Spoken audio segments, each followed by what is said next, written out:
I am preparing for competitive exam. तो होता क्या है कि एक स्टूडेंट के लाइफ में डिसिप्लिन बहुत इंपॉर्टेंट है वाइल यू आर प्रिपेयरिंग। सो उस डिसिप्लिन को कैसे मेंटेन करा जाए। फॉर एग्जांपल जैसे मैंने अगर एक स्ट्रैटेजी बनाई, 8 दिन 10 दिन वो स्ट्रैटेजी चली, लेकिन फिर ऐसा एक बीच में ब्रेक आता है कि वो स्ट्रैटेजी ब्रेक हो जाती है, देन आई कंफर्ट जोन में मैं आ जाता हूँ वापस से।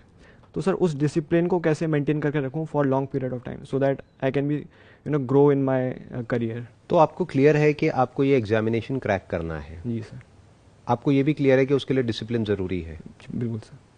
फिर वो मेंटेन क्यों नहीं हो पा रहा है? आप बताइए उसके पीछे क्या रीज़न है?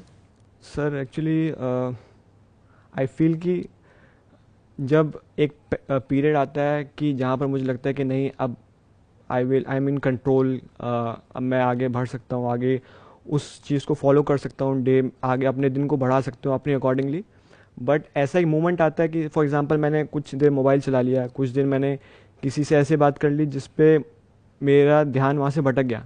तो सडनली वहाँ से क्या होता है कि जो मेरा जो रूटीन है वो धीरे धीरे कम होते जाता है, और जो मेरा पुराना लाइफ स्टाइल है वो धीरे धीरे वहाँ उस पर हैवी होते जाता है, और उसको फिर वापस से फॉलो करना उस रूटीन को काफ़ी मुश्किल हो जाता है। बेसिकली यहाँ पर प्रॉब्लम क्या है कि एक तरफ आपकी बायोलॉजी है जिसको आपके इस एग्ज़ाम से कोई मतलब नहीं है, उसको सिर्फ इस चीज़ की पड़ी है कि मेरे को सेंसरी प्लेजर्स कहीं से भी किसी भी तरीके से मिल जाए, मतलब मेरे को मज़ा आता रहे, मुझे कुछ करना ना पड़े, बढ़िया से बढ़िया सेंसेशंस मिलती रहे, जो भी हमारे सेंसेस के थ्रू होती है, जितनी भी सेंसेशंस होती हैं, जितनी भी तरह की प्लेजर्स होते हैं, वो प्लेजर्स मिलते रहे और पेन ना हो। Yes sir.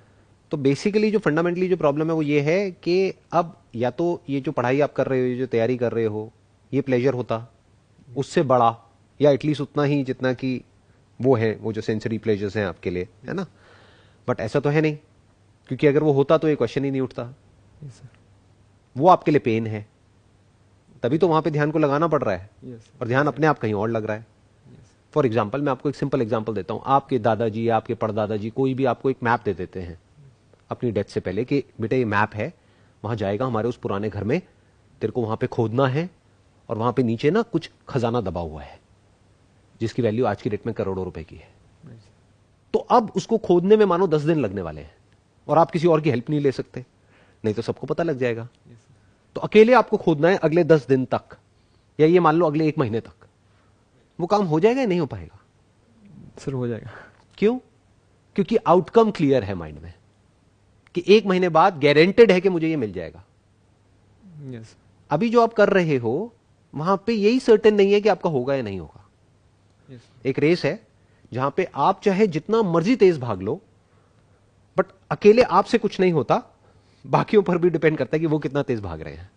यस। अगर आपसे तेज भागने वाले बैठे हैं तो उनका हो जाएगा, आपका नहीं होगा। प्लस और बहुत सारे फैक्टर्स वहां पे प्ले करते हैं।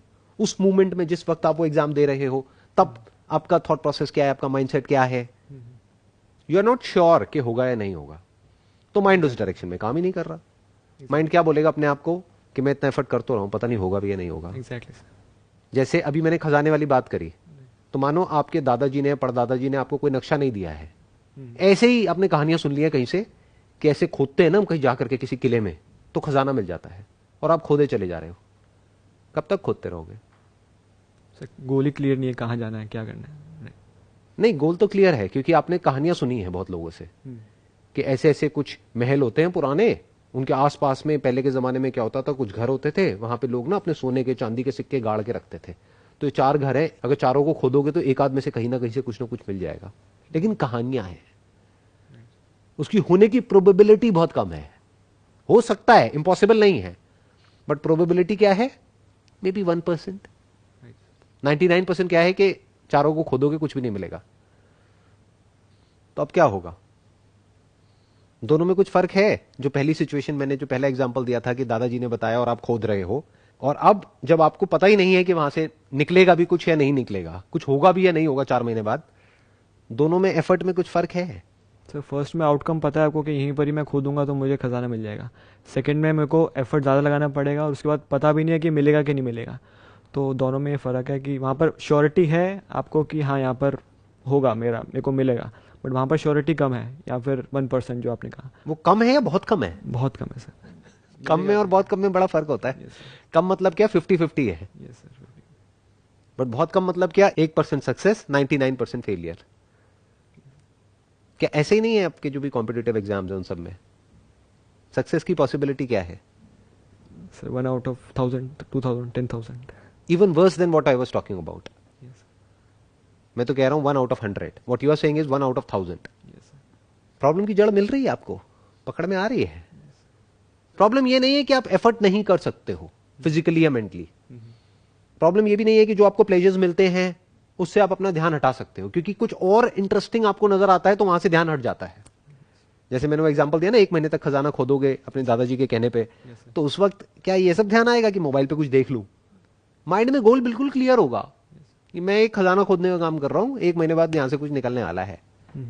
सर बट डेली का आउटकम हम कैसे सेट करें? फॉर एग्जांपल मैं स्टार्ट कर रहा हूँ, मुझे नहीं पता कि लेट्स से रात में क्या आउटकम निकल के आएगा। ये तो लॉन्ग टर्म की बात होगी फॉर एग्जांपल कॉम्पिटिटिव एग्जाम में।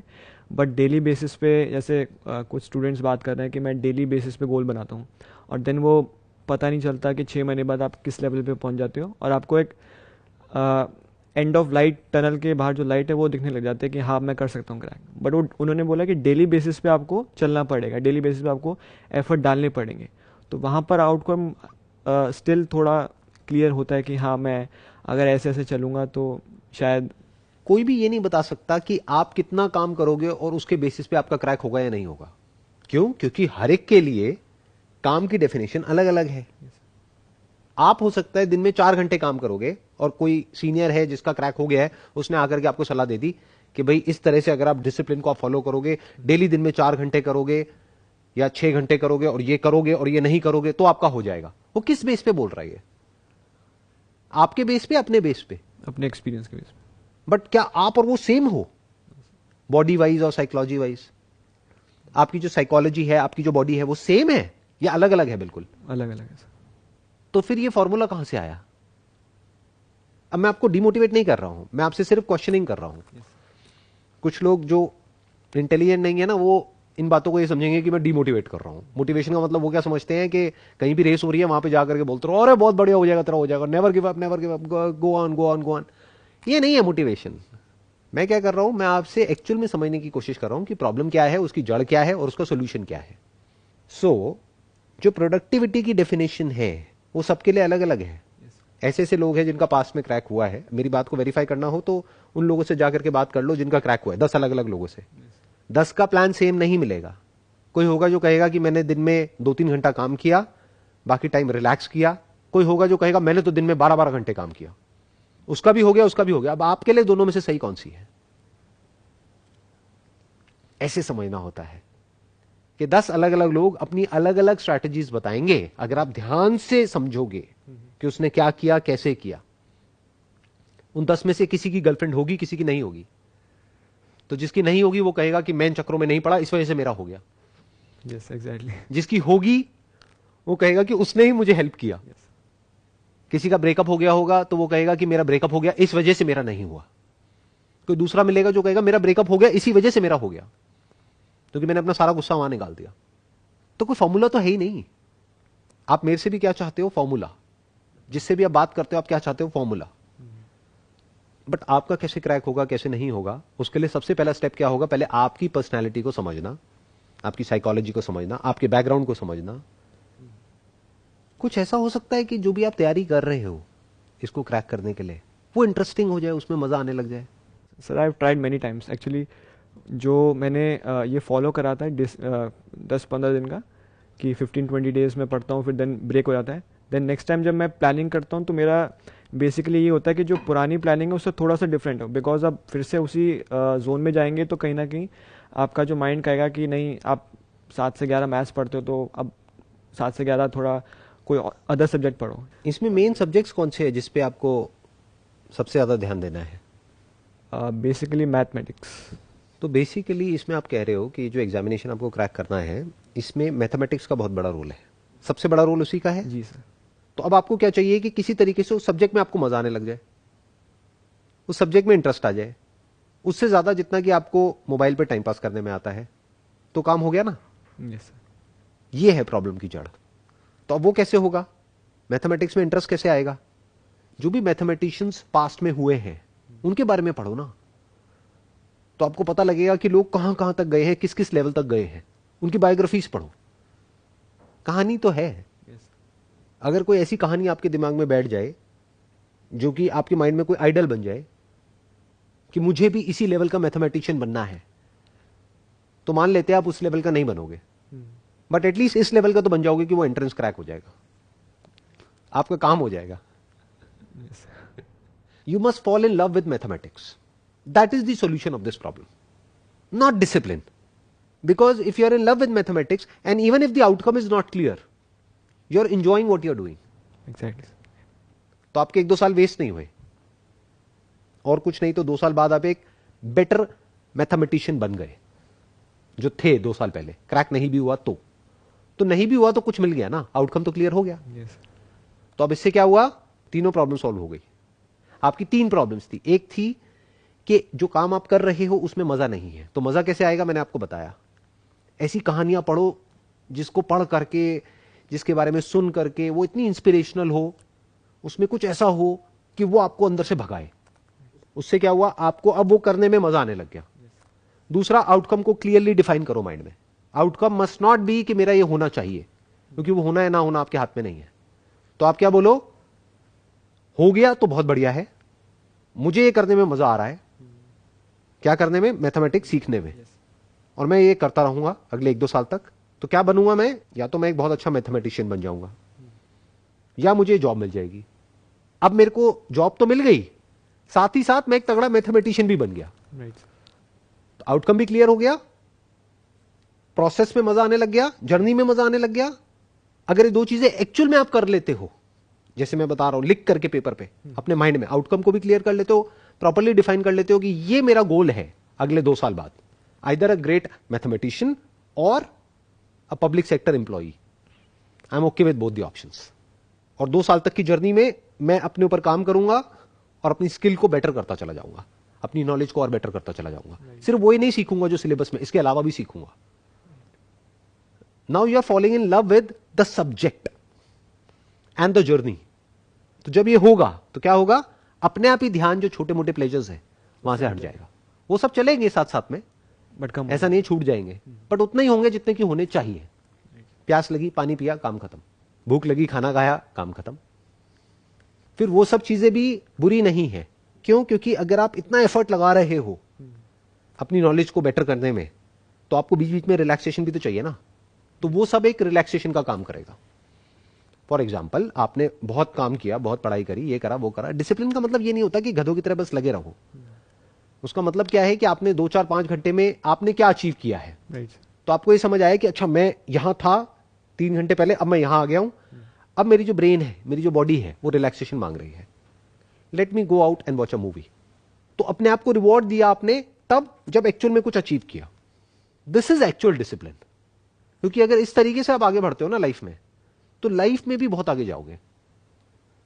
नहीं तो होगा क्या, जैसे सब आगे बढ़ते हैं उस तरीके से अगर आप कहीं पहुंच भी गए, अगर आपको कोई जॉब मिल भी गई, तब भी उसके बाद कुछ चेंज नहीं होने वाला है लाइफ में, बल्कि लाइफ और बुरी हो जाएगी। क्यों, क्योंकि अभी तो फिर भी एक गोल है उसके बाद तो कोई गोल ही नहीं बचा। मैं क्या कह रहा हूं, या तो जो काम कर रहे हो वही करते रहो, बट पैशन के साथ करो, या इस काम को छोड़ो, कोई ऐसा काम करो जिसमें आपका पैशन हो। इन दोनों के अलावा अगर आप कोई तीसरा रास्ता पकड़ रहे हो, that is not worth it. तीसरे रास्ते में क्या है कि ऐसा काम कर रहे हैं जो करना पसंद नहीं है, लेकिन जो मिलेगा वो बड़ा पसंद है। तो अगर वो मिल गया तब भी फंस गए, नहीं मिला तब भी फंस गए। मिल गया तो प्लेजर्स में इंडल्ज हो जाओगे, और नहीं मिला तो रोते ही रहोगे, मैं फेल हो गया, मैं फेल हो गया। घर वाले भी सुनाते रहेंगे जिंदगी भर, खुद भी अपने आप को सुनाते रहोगे, एज अ लूजर अपने आप को देखोगे। तो जिस रास्ते की मैं बात कर रहा हूं उसमें आपका फायदा ही फायदा है, नुकसान है ही नहीं। Now I hope you got the answer. Right, yes. अब क्लियर कट आंसर मिल गया, Yes. है ना। क्योंकि मैं आपको ये नहीं बता रहा कि आप क्या करो क्या ना करो, और कैसे करो और कैसे ना करो, वो आपका डिपार्टमेंट है। मैं सिर्फ आपको ये बता रहा हूं कि एग्जैक्टली डीपली अगर आप प्रॉब्लम को समझोगे तो ये प्रॉब्लम है और ये उसका सोल्यूशन है। अब उसको कैसे निकालना है, या वो करना है, कुछ और करना है, ये सब कॉल आपकी है, वो आपका डिपार्टमेंट है, मेरा नहीं है। तो जो भी लोग देख रहे हैं, आई एम श्योर अगर वो भी डीपली समझ पाए हैं कि मैं क्या बोल रहा हूं, किस लेवल से बोल रहा हूं, और आप भी अगर समझ पाए हो, तो आई एम श्योर कि अब आप बहुत क्लियरली चीजों को देख सकते हो। और बड़ी आसानी से सॉल्यूशंस निकाल सकते हो अपनी प्रॉब्लम्स के। Wish you all the best thank you sir, thank you so much. May God bless you.